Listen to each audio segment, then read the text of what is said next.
Video ini kami buat bertujuan untuk menganalisa pengertian bahasa dalam aspek moralitas dari perspektif teori perkembangan moral Lawrence Kohlberg.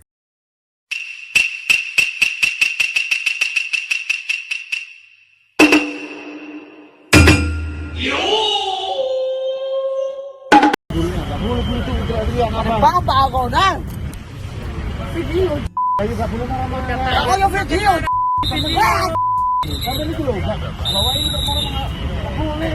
nggak boleh aku video masa aku video mana nggak boleh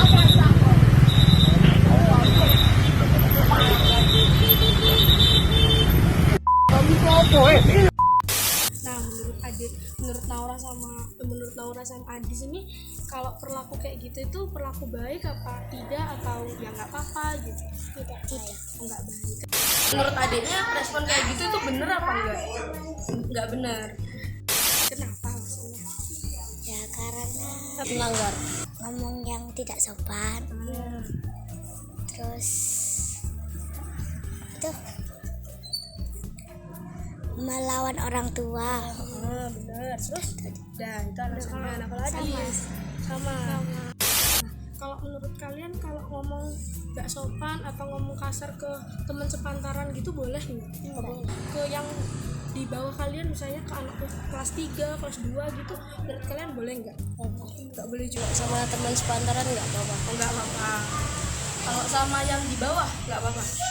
Nggak apa-apa. Berarti nggak boleh ngomong kasar itu hanya untuk orang tua aja ya? Alasannya kenapa sih? Ya karena nanti takut berantem, Oh, takutnya bener. Terus? nanti hubungannya retak. Oh, jadi biar nggak ada perkelahian gitu ya, biar nggak tersinggung gitu. Dalam teori perkembangan moral menurut Kohlberg, terdapat 3 tingkat dan masing-masing tingkat dibagi menjadi 2 tahap. Tahap pertama, anak-anak berfokus pada orientasi hukuman dan hadiah. Mereka akan melakukan sesuatu agar mendapat hadiah dan terhindar dari hukuman.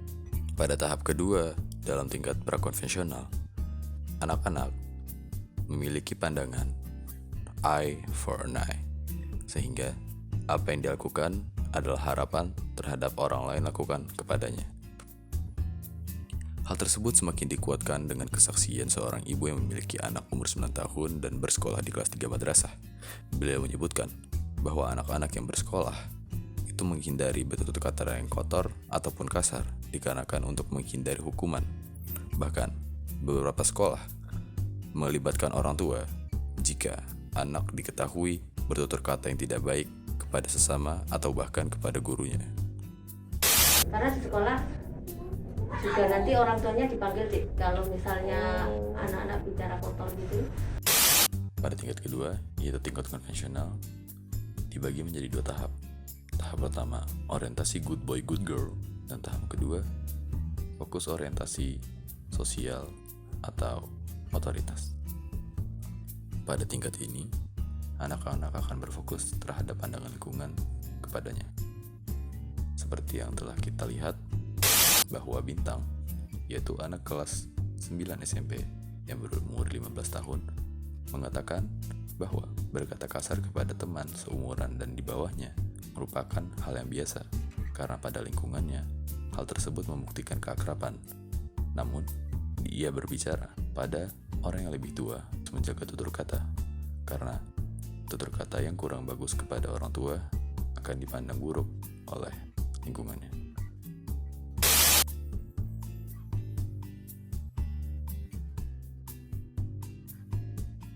Menurut saya, moralitas dalam berbahasa itu kita berbahasa dengan baik dan sopan gitu. Maksudnya berbahasa dengan baik di sini itu dengan tidak berbicara kotor gitu, sopan santun sama yang lebih tua. Jadi kita berbicara, maksudnya apa ya? Berbicara halus gitu kepada orang yang lebih tua gitu. Jadi seperti saya kalau bicara kepada orang tua saya itu pakai bahasa kromo. Kalau di Jawa itu bahasa kromo itu bahasa halus, bahasa yang harus digunakan untuk berkomunikasi secara efektif ke orang yang lebih tua dari kita gitu. Kalau menurut saya sendiri ya, kalau yang saya terapkan itu, saya menggunakan bahasa krama ini itu ke yang lebih tua. Pokoknya itu yang umurnya tuh lebih tua dari saya, entah itu kakak tingkat, entah itu siapapun, entah itu simbah saya, yang penting umurnya lebih tua dari saya. Saya kan berbahasa itu berbahasa melihat kondisi situasi gitu, bagaimana kita bisa menyampaikan atau berkomunikasi dengan baik sesama orang itu dan bisa dimengerti sama orang itu. Jadi melihat kondisi, kalau misal saya sedang berbicara dengan teman saya atau orang tua yang lebih tua di tempat saya tinggal sekarang, tempat rantau sekarang kan berbeda bahasa. Nah, saya akan menggunakan bahasa Indonesia. Dan yang terakhir adalah tingkat pos konvensional. Pada tingkat ini dibagi menjadi 2 tahap. Tahap yang pertama adalah orientasi sosial kontrak, dan tahap kedua adalah prinsip sosial universal. Pada tingkat ini, seseorang akan mengikuti aturan dan norma yang berada pada lingkungannya sesuai dengan perjanjian secara tidak sadar ataupun tidak langsung. Dan pada tingkat ini pula, kita sudah mengetahui apa yang harus kita lakukan sesuai pada tempat dan waktunya. Hal tersebut telah dibuktikan oleh mahasiswa baru Universitas Negeri Malang, Prodi BK, angkatan tahun 2022, bahwa dia mengikuti apa yang lingkungannya terapkan, yaitu menjaga tata krama dalam berbahasa. Dari video ini, mungkin dapat disimpulkan bahwa perkembangan moral dipengaruhi oleh banyak aspek, dan bahasa merupakan salah satu alat komunikasi yang dimana memiliki aturan dalam penggunaannya.